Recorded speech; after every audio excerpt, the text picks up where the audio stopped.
वर्षा जब होती है तो वर्षा ऋतु के माध्यम से जीवन में उपयोग के अनेक सूत्र भगवान ने दिए। वर्षा ऋतु के माध्यम से भगवान ने, आप उस प्रसंग को पढ़ेंगे तो भगवान ने अनेक अनेक उपदेश, अनेक अनेक संदेश वर्षा के द्वारा किए। लक्ष्मण देख मोर गण नाचत बारिद पेख, गही बिरत रत हर्ष जस, विष्णु भक्त कहाँ देख। और इस तरह से भगवान राम ग्रीष्म ऋतु, वर्षा ऋतु का पूरा वर्णन करते हैं। और उसके बाद जब वर्षा ऋतु समाप्त हो जाती है तब शरद ऋतु का आगमन होता है। और शरद ऋतु का आगमन होने के बाद भगवान राम ने प्रारंभ कहां से किया?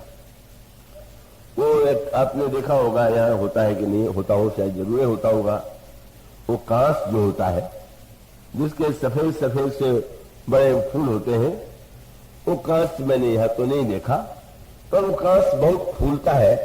पर फूलता कब है? वर्षा के बाद जब शरद ऋतु आना प्रारंभ होती है तो उस समय उसका जो सफेद सफेद सा भाग होता है, अब वो वर्षा ऋतु में तो पूरा वो सफेद वाला जो भाग होता है वो ऊपर हरे हरे पत्तों से ढका रहता है।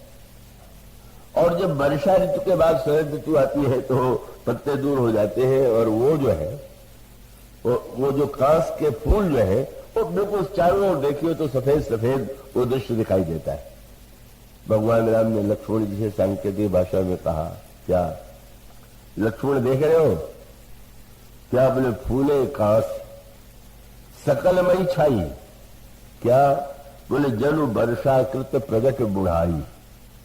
जैसे व्यक्ति बूढ़े होने के बाद बाल बाल सफेद हो जाते हैं, कैसी प्रकार से वर्षा ऋतु जब का उसका वृद्धावस्था आ गई और सौंदर्य आ गया, और तब संकेत बहुत मधुर था। और वो संकेत ये था कि वृद्धावस्था तो अपने आप में वरदान है, यद्यप वरदान तो उसे कोई मानता नहीं, व्यक्ति तो उसको शाप ही मानता है। और बेचारे रामचंद्र जैसे जो कमकेशोदास जैसे जो कवि है, हाँ वो तो बड़े भारी महाकवि हुए हैं। और कहा जाता है कि गोस्वामी जी से मिलने के लिए गए, क्योंकि उन्होंने सुना था कि तुलसीदास जी ने राम कथा की रचना की है। तो गोस्वामी जी पूजन में बैठे हुए थे, शिष्यों ने कहा गुरु जी पूजन में है, आप विराजिए, उठने पर आपकी भेंट हो जाएगी।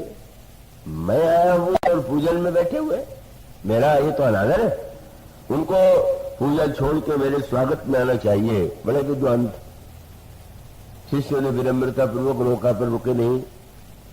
और तब उन्होंने निर्णय किया कि मैं स्वयं राम के चरित्र के संदर्भ में इतना बढ़िया काव्य लिखूंगा कि तुलसीदास जी की कविता से और यानी कितनी श्रेष्ठ। और तब उन्होंने रामचंद्रिका की रचना की। आज भी साहित्य में उस ग्रंथ की उपलब्धि है, पर रामचंद्रिका और रामचरितमानस कवि कर्म के महान पंडित थे केशवदास, इसमें कोई संदेह नहीं। और व्यंग में तो संस्कृत में हिंदी में एक वाक्य प्रचलित है कि अगर किसी राजा के दरबार में कोई कवि जाए और राजा का मन उसको दान देने का न हो तो उसका एक ही उपाय था, क्या? बोले कवि को देर न चाहे विदाई तो पूछे केशव की कविताई। केशवदास की कोई कविता कहते कि बताए इसका अर्थ बताइए, तो बेचारा सिर पटक रहेगा, फिर भी अर्थ नहीं निकाल पाएगा। बड़ा पांडित्यपूर्ण ग्रंथ है, पर पांडित्यपूर्ण होते हुए उसके मूल में तो अहंकार की प्रेरणा है। वो स्वामी जी भी राम कथा लिखते हैं, पर केशवदास की रामचंद्रिका कहीं से उसको छू नहीं सकती। पांडित्य हो सकता है, लेकिन उसको कोई वह रस, वह भक्ति और हृदय को उत्प्रेरित करने वाली क्षमता नहीं है। और हो कैसे? लिखने वाले की जैसी मनस्थिति होगी वैसी ही तो रचना करेगा। केशवदास जी के बाल जब थोड़े थोड़े पूरे नहीं थोड़े पकने लगे, एक दिन निकले और कुछ युवतियों ने उन्हें देखा और कहा बाबा प्रणाम, आशीर्वाद तो दे दिया, पर इतने दुखी हुए और अपने क्रोध को उन्होंने बालों पर कविता के माध्यम से प्रकट किया। उन्होंने कहा, रे बालों, तुम कितने बुरे हो, तुमने तो मेरे प्रति वो कर दिया जो शत्रु भी नहीं कर सकता। क्या? उन्होंने कहा केशव केशनी अस करी जस अरिहू न करा, चंद्र बदन मृगलोचनी, बाबा कही कही जान। अब सुंदरी युवतियां मुझे बाबा कहने लगी, तो जो कभी बेचारा बाबा कहलाने से डरता हो, जिसको लगता हो कि जवानी सर्वदा बनी ही नहीं चाहिए, वो व्यक्ति क्या लिखेगा राम कथा? उस शब्द का पांडित्य होगा उसमें, वो भक्त की रसानुभूति कहां से होगी? वस्तुतः यह तो संकेत ये है, मनु अगर बूढ़े होते हैं तो वो सभी ने लिखा, मनु के मन में विवेक जागृत होता है, हो ही न विषय विराग का भवन बशत भाव चौथपन, हृदय बहुत दुख लाग। वृद्धावस्था माने यहां भक्ति की बेचैनी उत्पन्न हो जाए। शरीर से कर्म करके जो कुछ पाना था पा लिया, लेकिन अब शरीर में उतनी शक्ति नहीं है, तो बिना शरीर की शक्ति से भी जिसको पाया जा सकता है वह तो भगवान की भक्ति है। मानो वृद्धावस्था यह प्रेरणा देती है कि पुरुषार्थ के द्वारा जो तुमने पाया वो पा लिया, लेकिन अब शरीर के माध्यम से नहीं, भगवान तो भक्ति भावना और प्रेम से प्राप्त होते हैं, और उसके लिए शरीर के युवा जवान होने की आवश्यकता नहीं। यह जो संकेत है वो तो कृष्णदास को प्राप्त नहीं हुआ। भगवान राम ने बड़ा सुंदर संकेत किया, लक्ष्मण वर्षा की बुढ़ाई आ गई, और प्रभु का संकेत कब सामने आया? जब प्रभु ने अंत में ये कहा कि लक्ष्मण देखा तुमने, वर्षा, गर्मी के बाद वर्षा आई, वर्षा भी चली गई, और अब शरद ऋतु आ गई। और शरद ऋतु के लिए नाम जो तुलसीदास भगवान राम के मुंह से निकला वो बड़ा सुंदर है।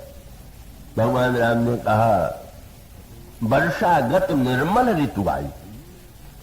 वर्षा में कम से कम मल तो है ही है, जब नदी में जल भी है तो पानी गंदा हो जाएगा, कीचड़ हो जाएगा, पर आप देखेंगे कि शरद ऋतु में तो जल की गंदगी भी नीचे बैठ गई, चारों ओर के वातावरण में स्वच्छता आ गई। भगवान ने कहा, लक्ष्मण वर्षागत निर्मल ऋतु आई और सुध न तात सीधा सीता कह पाई। देखो तो मैं प्रतीक्षा करता रहा कि वर्षा के बाद तो कम से कम संकेत बहुत बड़ा। भगवान का संकेत यह था कि मुझे विश्वास था कि भोगों को भोगते हुए अब उसके अंतःकरण में उस वृद्धावस्था की वृत्ति का उदय हो। वृद्धावस्था का अर्थ केवल बूढ़े हो जाना शरीर से नहीं, वो जो अनुभूति होगी। लेकिन इतने पर भी तब फिर प्रभु ने कहा, अच्छा, जब इतना होने के बाद भी उस सुग्रीव ने मुझे याद नहीं किया, तब प्रभु ने कहा कि अब तो लक्ष्मण यही लगता है, सुग्रीवों सुधिमोड़ विसारी, पावा राजकोष पुर्रारी। इसको